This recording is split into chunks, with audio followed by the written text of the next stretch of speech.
Jesus, Heiland meiner Seele, lass an deine Brust mich fliehen, da die Wasser näher rauschen und die Wetter höher ziehen.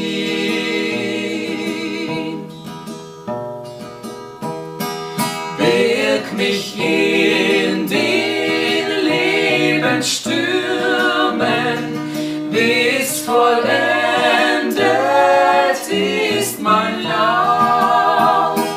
Führe mich zum sicheren Hafen, nimm dann meine Seele auf.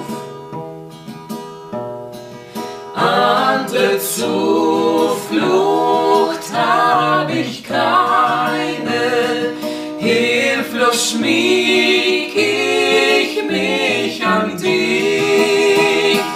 Lass mich nicht alleine, hebe Herr und stärke mich.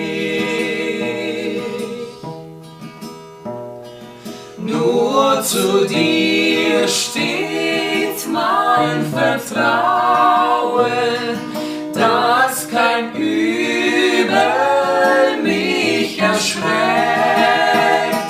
Mit den Schatten deiner Flügel sei mein wehrlos Haupt bedeckt.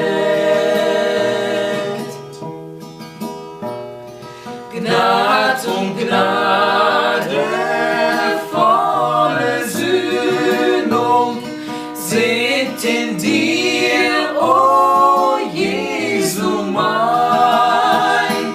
Lass die Heilung mich beströmen, mach mich ganz